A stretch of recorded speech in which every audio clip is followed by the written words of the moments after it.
Começa agora o programa Sensibilidade. Apresentação: José Damião.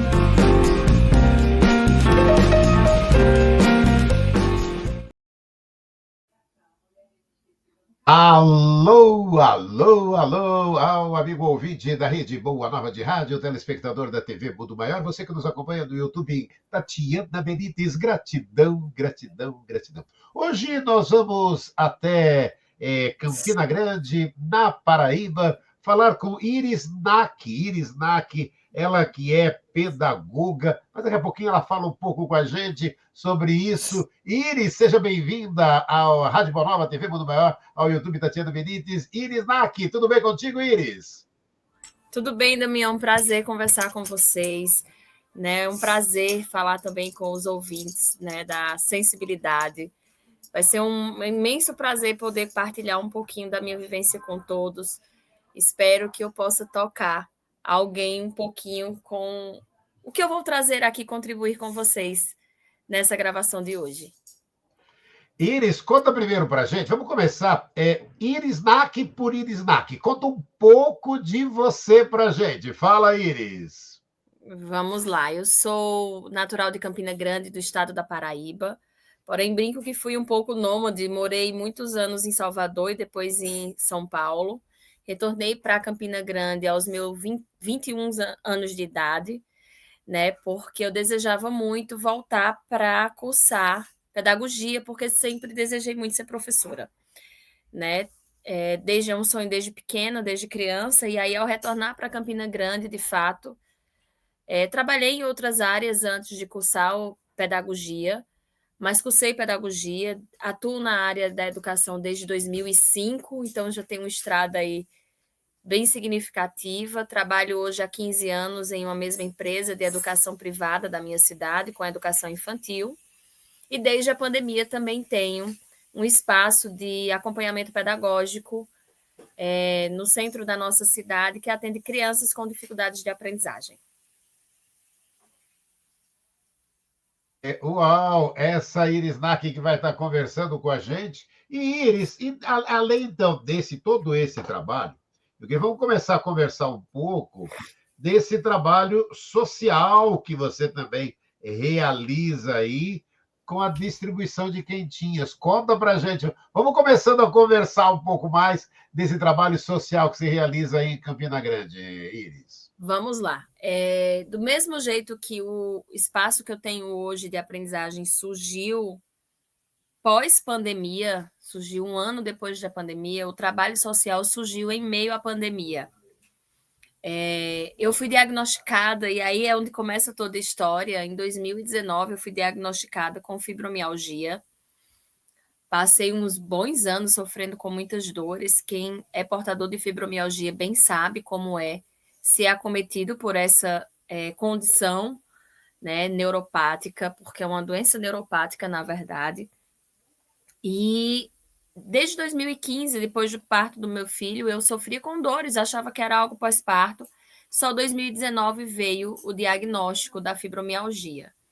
Na pandemia se agravou bastante porque as crises de fibromialgia, elas entram mais em ação, elas são aguçadas por cargas de estresse, né? Então, quem não estava estressado na pandemia, e eu tive, assim, crises fortíssimas, piorou muito a minha condição de dores, até chegar ao ponto de desenvolver também ansiedade e algumas crises de síndrome do pânico por estar presa dentro de casa.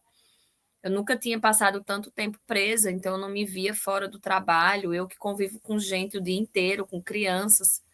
Então, quando parou naquele dia 14 de março, eu não esqueço o dia, quando colocou, né, todo mundo para dentro de casa, aquilo para mim era assim, parecia filme de ficção, então eu achava que eu ia passar exatos 14 dias em casa. Os primeiros 14 dias foram maravilhosos. Depois que veio a notícia que aquilo seria por tempo indeterminado, a gente não saberia até quando, eu comecei a ter crises fortíssimas, ter episódios de depressão, ansiedade, crise do pânico. né? E em determinado domingo, quando estávamos fazendo o evangelho no lar, eu e meu esposo, após do evangelho, ao terminar, no finalzinho já da prece, eu tive uma intuição que dizia ao meu esposo, né, que nós iríamos iniciar o trabalho social de entregar sopa, comida, refeição no sinal daqui da minha cidade para as pessoas que estavam em situação de rua.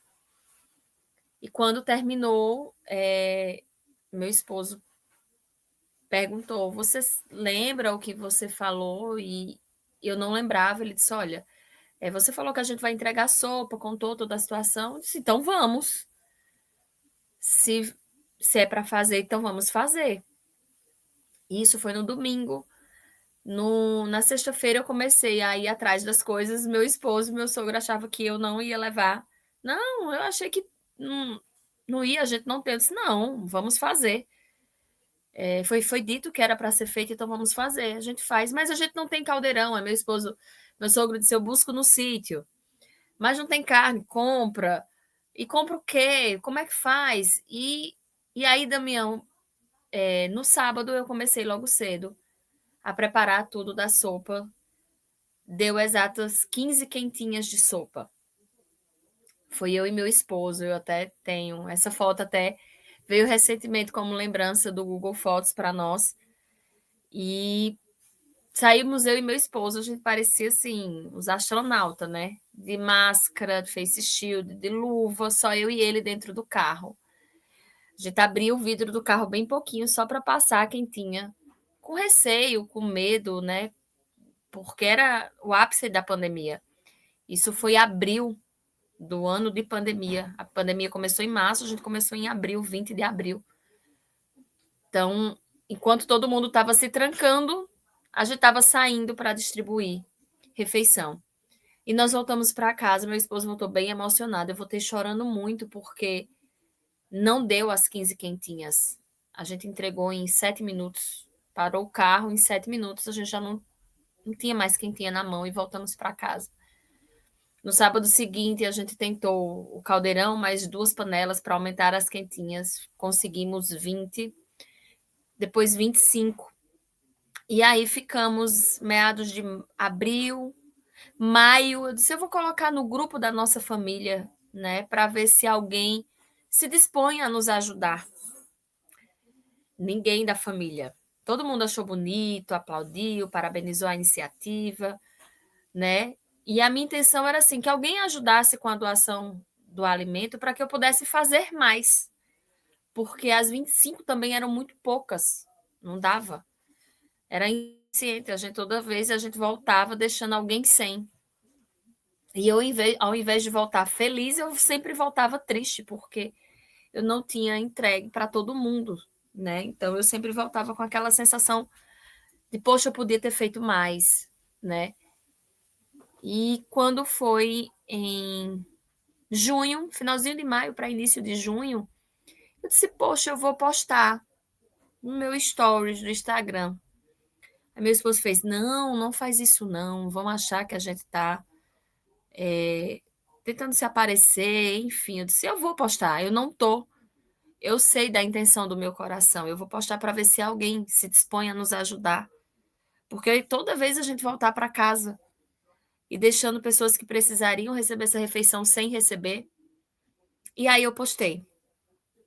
E para minha doce surpresa, muitas pessoas falaram comigo no direct, pessoas que eu conheço, porque no perfil do meu Instagram pessoal, muitas mães da escola, professoras que eu trabalho, né, me seguem, e aí, como é que a gente faz para doar? Onde é que a gente entrega?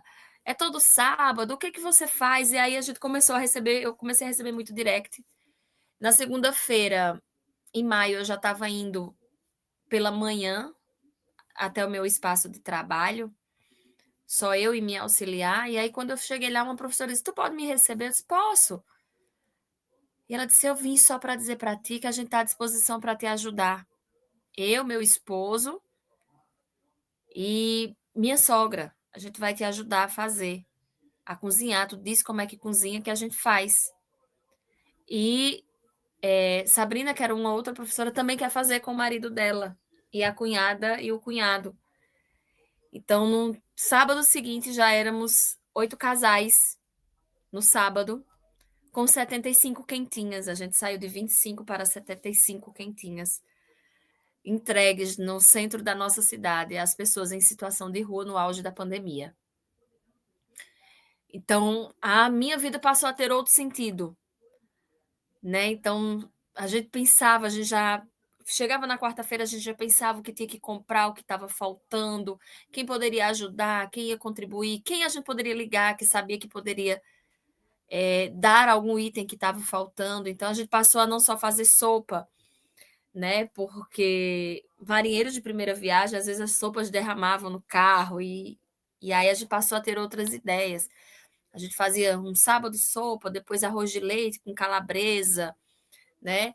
E assim fomos, até meados de setembro, outubro, por aí, quando esse pessoal já não estava mais assim tão disposto a ficar. E eu postei novamente no direct do Instagram, porque eu estava precisando de doação de recipiente de quentinha, porque era assim, toda sexta eu fazia um story pedindo o que estava faltando do sábado. Então eu esperava alguém dar para a gente poder contribuir, a gente também dava, e o que faltava a gente recebia para poder fazer. Então eu recebia as doações tipo até a sexta para fazer a comida no sábado. Chegou o dia do sábado pela manhã, eu estava recebendo para poder fazer a comida que a gente começava a cozinhar pela manhã, início da manhã, início da tarde, final da manhã, início da tarde, e sair às 6 horas da noite para fazer as entregas. Então, eu postei precisando do recipiente de quentinhas. E, novamente, para minha surpresa, eu não só recebi o recipiente das quentinhas, mas eu recebi mais 2 casais que estavam dispostos a ajudar. E no final de semana seguinte, mais um casal. E depois mais uma pessoa que estava muito querendo participar do projeto. Os 3 primeiros casais foram embora. Esses outros ficaram conosco e permanecem até hoje. Então, hoje a gente é um grupo de 12 pessoas, de colaboradores, que todos os sábados começa a cozinhar de 2h30 da tarde e sai para fazer as entregas das refeições entre 6h30 e 7 horas da noite. Hoje a gente entrega cerca de 150 a 180 quentinhas todos os sábados. Já fizemos 4 edições de natais especiais e já entregamos. O último Natal a gente fez a entrega de 350 refeições, no Ano Novo mais 350 refeições. E sempre a janta do Natal e do Ano Novo é um jantar especial, é diferente do que a gente entrega, então a gente leva um arroz de festa mesmo, com creme de frango, com chocolate, refrigerante. A gente entrega algo mais para eles, né? Dia das Crianças, a gente faz campanha para as crianças, a gente já distribuiu livro, brinquedo, né? Na Páscoa, a gente entrega bombons, tanto para as crianças como para algumas mães que estão em situação de rua. E nesse trabalho, Damião, eu simplesmente consegui não ter mais as crises de pânico, nem ansiedade. Eu tomava 5 medicações controladas para fibromialgia. Claro que isso foi muito gradativo, eu fui diminuindo as medicações, porque. E não. Claro que. E aí, quem está me ouvindo que tem fibromialgia, você está curada, Iris? A gente sabe que fibromialgia não tem cura. Porém, hoje eu vivo como se eu não tivesse fibromialgia, comparado às dores e ao estado de saúde que eu estava. Quando eu comecei o projeto, hoje eu posso te dizer que quem olha para mim pode até duvidar, né? As dores que eu sinto são irrisórias. Além disso, eu consegui curar uma das minhas últimas crises de depressão no meio desse projeto, porque a gente sabe que quando a gente dá, a gente mais recebe, né? Tem uma música que eu gosto muito que diz assim: fica sempre um perfume nas mãos que oferecem rosas. Então, realmente não tem como você fazer a caridade e você também não ser beneficiado.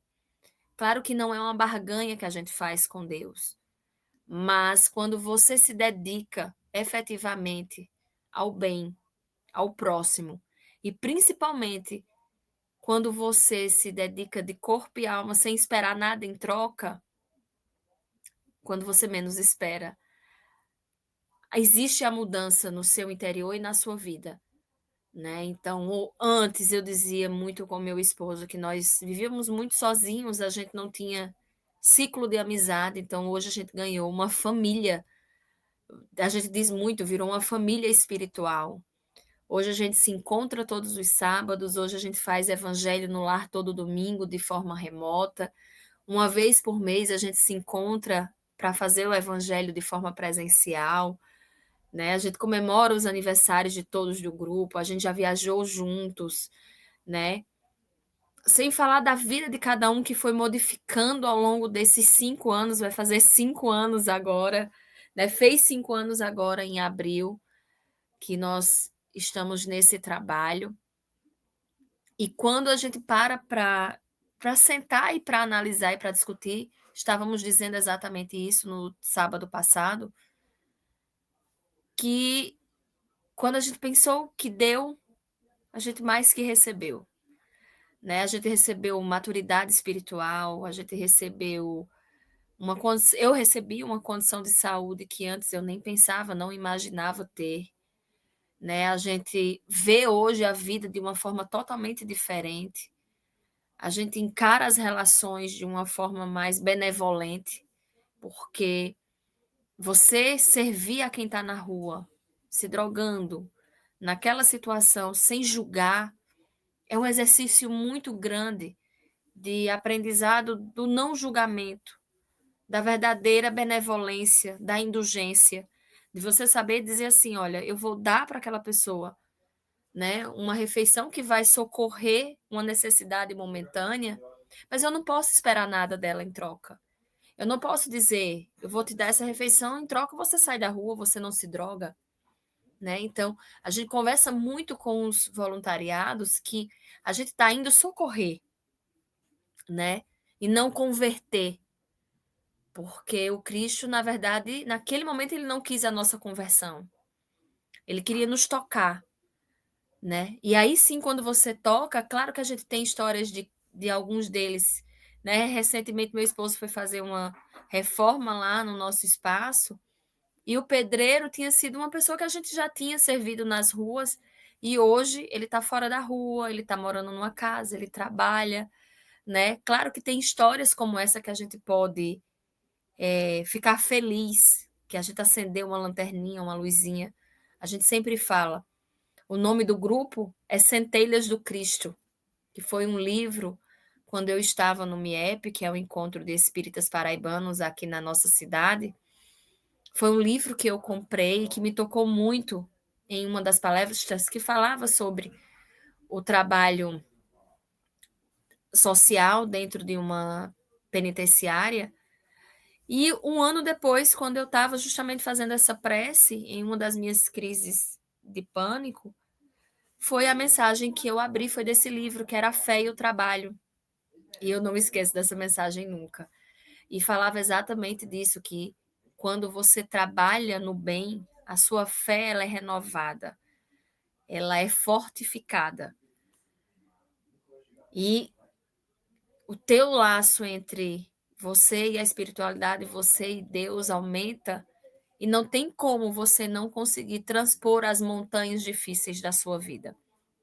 Então foi a mensagem que me tocou muito, né? Então a gente passou a ler todos os sábados, quando a gente ia fazendo as entregas, as mensagens desse livro, né? Que é de Rafael Lavarini. Então a gente colocou, intitulou o nome do grupo de Centelhas do Cristo. Então eu digo muito que aos nossos voluntários que a gente é uma centelha, levando muito mais de compaixão, de caridade, de amor do que refeição para aquelas pessoas que estão nas ruas. E no nosso grupo, Damião, não tem uma única religião. E sempre que chega alguém para colaborar, para doar, para se voluntariar, que pergunta: e qual a religião? A gente não precisa saber da sua religião. A religião aqui é o amor. Se você estiver disposto a se doar, a servir aquelas pessoas que estão na rua com amor, eu não preciso saber da sua religião. Então, no nosso grupo tem espírita, católicos, evangélicos, simpatizantes do espiritismo, e todos nós convivemos em grande harmonia. A gente faz prece no sábado, a gente lê mensagem, a gente conversa sobre o evangelho de uma forma muito respeitosa, né? E eu costumo muito dizer que quando a gente entender que o que nos une é muito mais forte do que o que nos diverge, a gente vai começar a ver, de fato, a mudança que tanto a gente quer ver nesse mundo. Mas se a gente começar a mudar a partir de nós, né? Se a gente for essa primeira mudança que a gente quer ver tanto, como já dizia Gandhi, né? Que sejamos a primeira mudança que a gente quer ver no mundo. Então, eu levo muito isso para dentro do trabalho, eu levo muito isso para dentro do projeto, tenho muito isso na minha vida, né? Que quando Jesus aqui passou, ele não deixou religião, ele deixou, sim, uma lei de amor e caridade, que independente de religião, qualquer um que se estiver disposto a segui-lo, não vai se importar com o rótulo, com o título que cada um carregue, né? Então, é uma missão, eu digo que é uma missão, o projeto não é nosso, eu sempre costumo dizer isso nas minhas preces quando nós estamos juntos aos sábados, que o projeto ele foi pensado e articulado por Deus, na espiritualidade. E nós fomos apenas os trabalhadores da última hora que estavam esperando o chamado e atender um pedido do alto. Tendo essa oportunidade, Iris Nack conversando com a gente, ela que está em Campina Grande, na Paraíba, contando um pouco dessa experiência, né? Dessa experiência, ela que atua como professora, atua na educação infantil e tem um trabalho belíssimo, né? Um trabalho social belíssimo aí nessa distribuição de quentinhas. Aí você estava contando desse trabalho, são 5 anos já, teve Sim. a primeira equipe, agora essa equipe que está aí já há mais tempo. E aí, conta um pouco, né, dessa, que você contou ali de uma pessoa que você viu, conta um pouco desse trabalho, né, desse trabalho que você comentou até, né, quando no início você abria ali a janela do carro bem pouquinho, né, só para o espaço para passar a quentinha. Conta um pouco dessas histórias, né, desse trabalho, dessa distribuição das quentinhas, Iris Nack. Conto, sim. Hoje é totalmente diferente, Damião. Hoje a gente desce do carro, hoje a gente conhece cada um deles, a gente conhece o nome, a gente conhece a história, né? A gente até brinca, a gente chama eles dos nossos clientes, né? A gente brinca muito, a gente diz que a gente é o iFood da espiritualidade. Então, a gente conhece muitas histórias, né? A gente tem história de um senhor que é muito querido, não vou citar o nome, por mais que vocês não conheçam, mas a gente tem um senhor que ele é um xodó nosso, né? O meu filho, o filho de uma amiga nossa que faz parte do grupo, eles começaram com 4 anos quando a gente estava no projeto, um agora está com 9 e o outro está com 10, né? Um tinha 4, outro tinha 5 anos e agora já estão, e eles também servem, tá? Hoje a gente leva as refeições, a gente leva café, então, a gente desce, a gente conversa com eles. Quando eles pedem oração, a gente faz. Então, tem a história desse senhor, né? E por incrível que pareça, a gente sempre viu ele na rua. A gente nunca o viu drogado. Ele recolhe material reciclado, super educado, né? Os meninos chamam ele pelo nome. Quando a gente vê, a gente para onde quer que ele esteja. Hoje em dia, se ele vê a gente durante o dia no centro caminhando, que a nossa cidade não é tão grande, a gente grita por ele, ele grita pela gente. Onde quer que a gente veja ele, a gente fala. Tinha uma outra que era uma transexual, né? E aí, muito querida por nós, ela tem até um apelido, bate-cabelo, porque ela girava o cabelo. E ela que organizava a fila para os que ficavam na área que ela estava receber. Então, ela nos ajudava. Olha, chegou os irmãos, todo mundo na fila que não tiver, não recebe. E a história dela era bem doída, porque quando ele estava na condição de homem, ele foi casado e teve uma esposa, um filhinho, só que a esposa e o filho a esposa veio a falecer no parto da criança.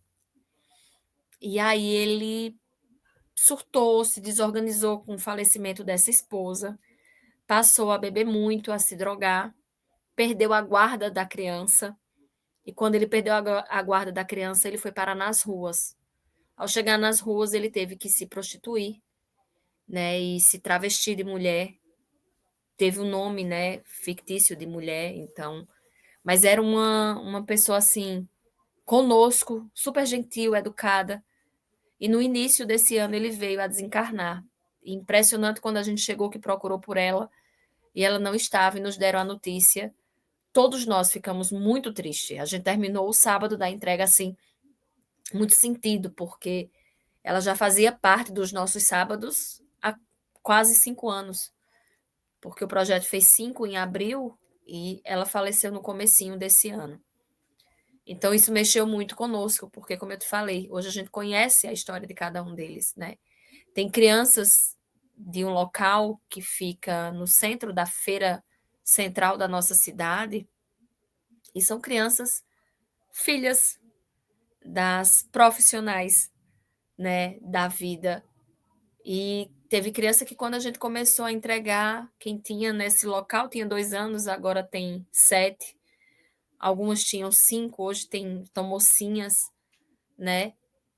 E a gente vê-los crescer, a gente conhece pelos nomes, a gente sabe, inclusive, o dia que eles gostam do cardápio, o dia que eles não gostam.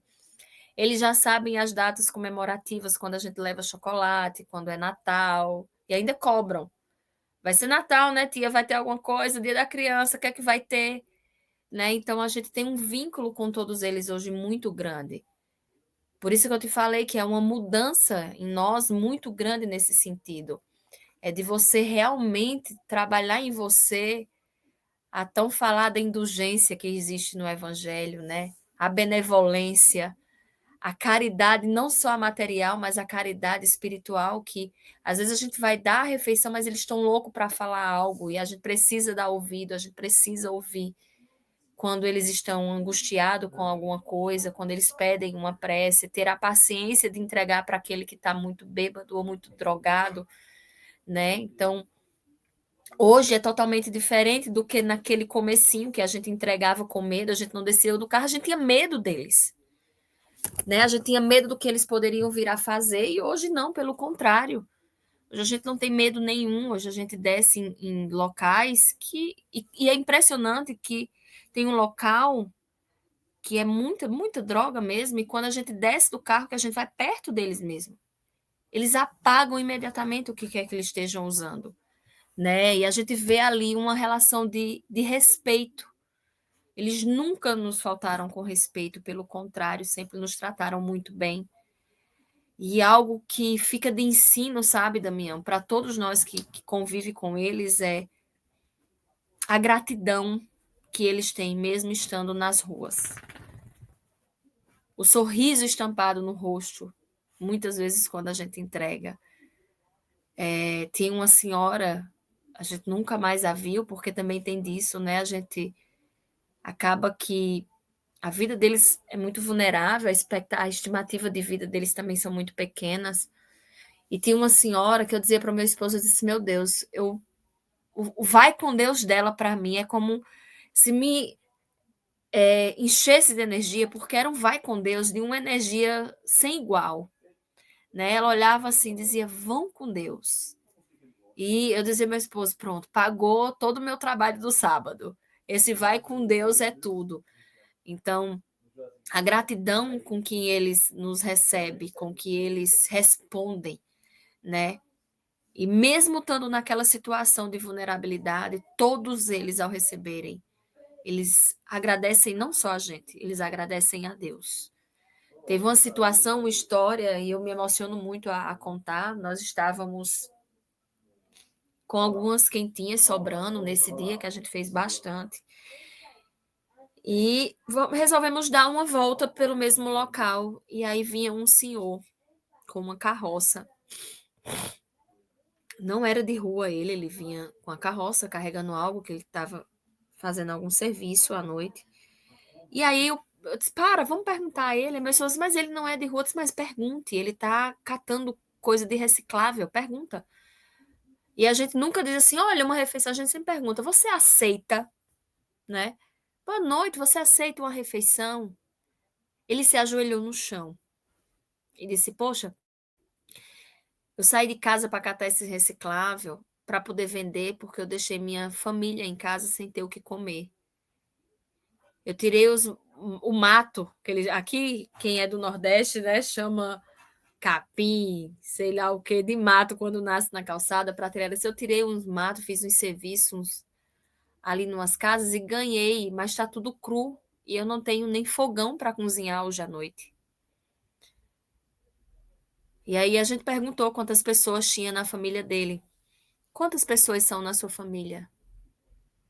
Ele disse eu, minha esposa e mais 4 filhos. Era exatamente a quantidade de quentinhas que a gente tinha dentro do carro. Então são histórias como essa que você diz assim,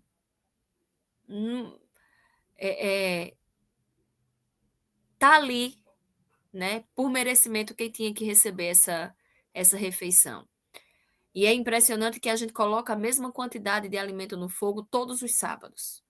Tem sábado que dá 150, tem sábado que dá 180, com a mesma quantidade, né? E o casal que cozinha, ele sempre brinca, ele diz, olha, a gente organiza, mas a programação vem do alto. Quem determina a quantidade são eles. E toda vez é exatamente a quantidade que a gente precisa. É a quantidade de pessoas que estão ali esperando aquela refeição.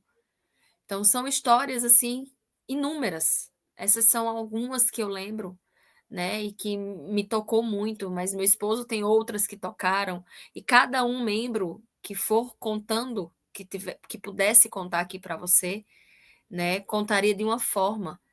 A gente teve a história de uma das integrantes do grupo que ela, há muitos anos, tinha se decepcionado com a religião dela, né, por preconceito que ela sofreu dentro da Igreja Católica. E essa semana ela estava dizendo: eu me decepcionei, mas eu me decepcionei por puro orgulho.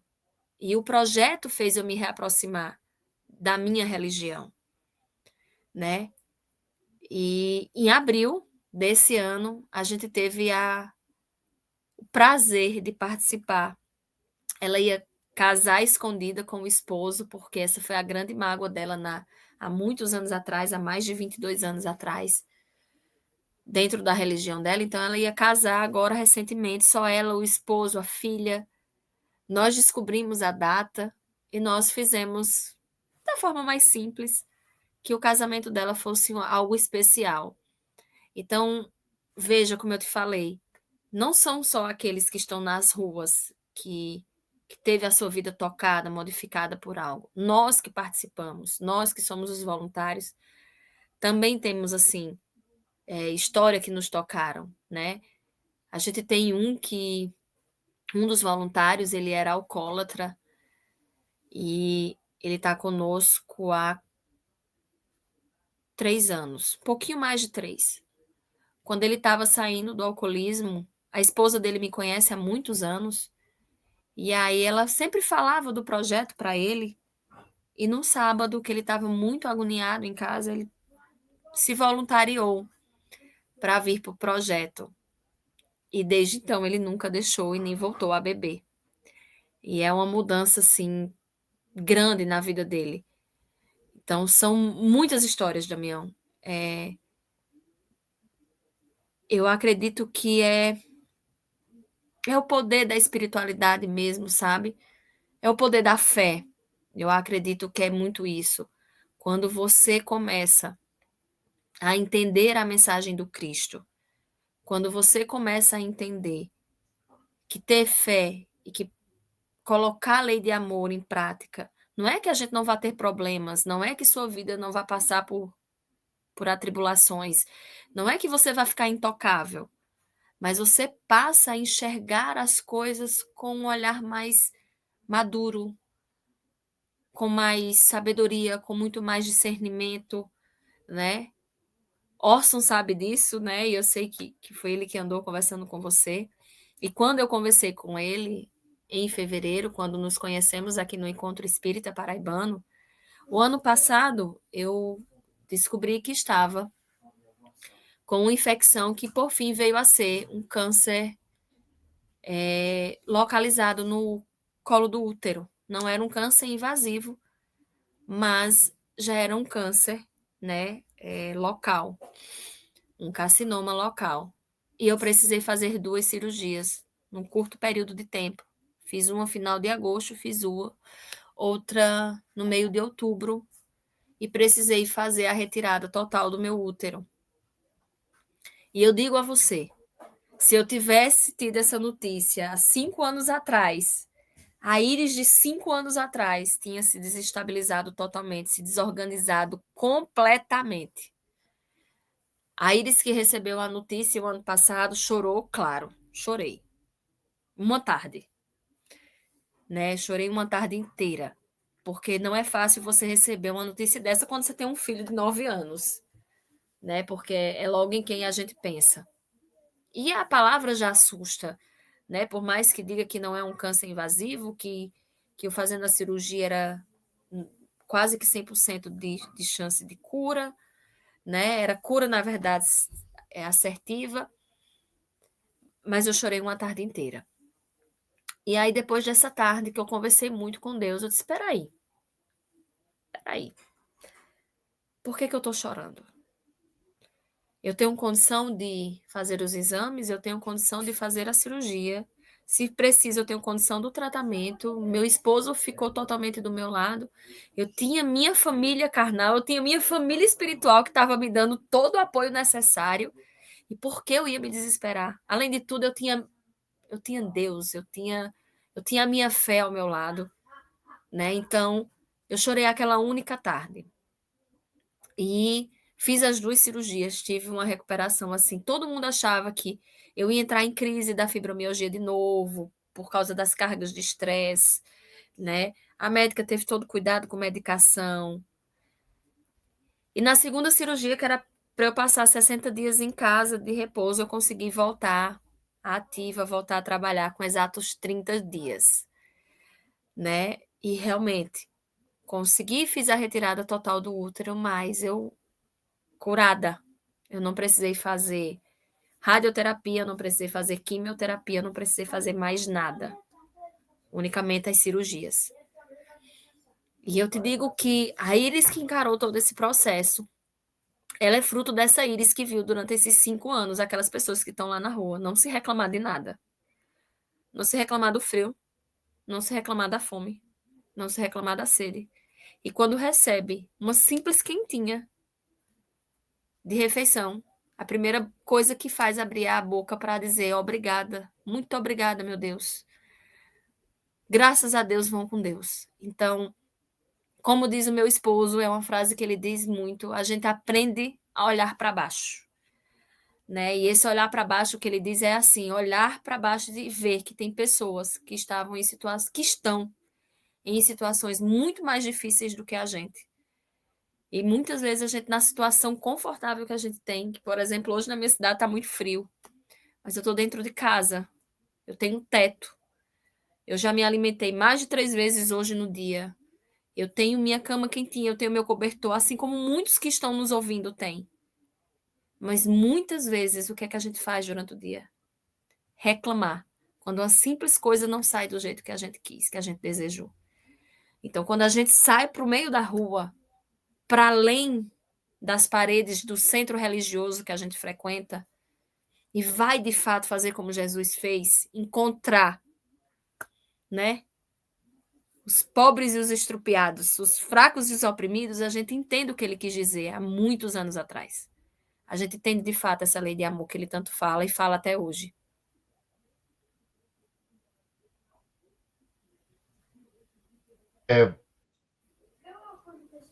O que você mesmo disse, né, Iris Nak, né? Eu paro para agradecer o Orson Peter Carrara, que falou: você vai, converse com a Iris Nak, converse com ela, você vai gostar. E estamos tendo essa oportunidade de trazer a Iris para conversar com você, você que está aí nos acompanhando, ela está em Campina Grande, na Paraíba, contando essa história, né?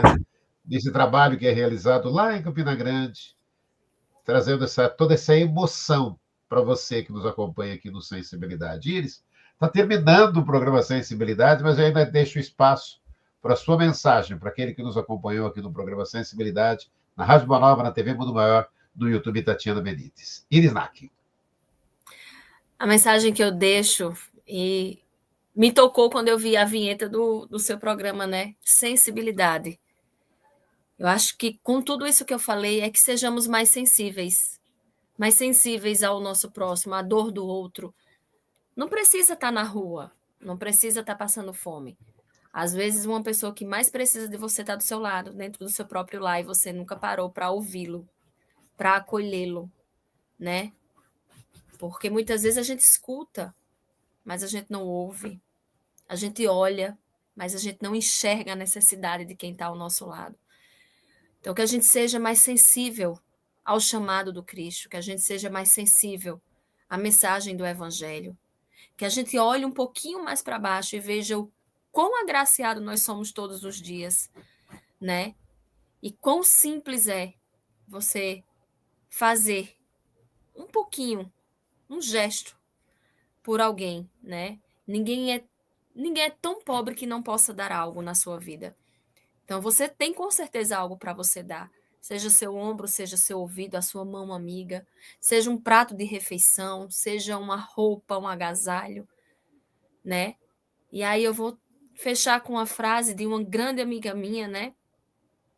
Que ela sempre dizia assim, que a gente possa não passar por essa vida, mas que a gente possa viver essa vida de uma forma muito bem vivida. E que ao chegar lá do outro lado, a gente olhe para trás e diga assim, valeu a pena, né? E eu acredito que esse valeu a pena não é pelos prazeres pessoais, não é pelos prazeres materiais, não é pelo que você tem, ou pelo que você teve, ou pelo que você está acumulando, mas é pelo que você foi para alguém. É pela pessoa que você se tornou, pelo ser que você se destinou a se constituir. Então, que sejamos mais sensíveis a tudo isso. Iris, olha, parabéns, parabéns, parabéns, gratidão por esse trabalho lindo que você começou há 5 anos aí, 5 anos atrás, e prossegue nesse trabalho de amor e caridade. Gratidão, gratidão, gratidão.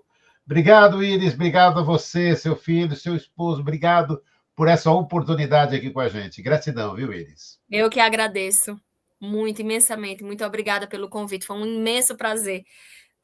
Para mim é sempre um motivo de muita alegria falar um pouco do nosso projeto, do nosso, né? Como eu falei, que não é meu, mas é de um grande grupo, é de um grupo espiritual fantástico, de falar de um pouco dessa experiência para todos vocês. Obrigado, Iris. Obrigado a você, amigo ouvinte e telespectador que nos acompanhou em mais um programa Sensibilidade. Semana que vem estaremos juntos com mais um programa. Até lá.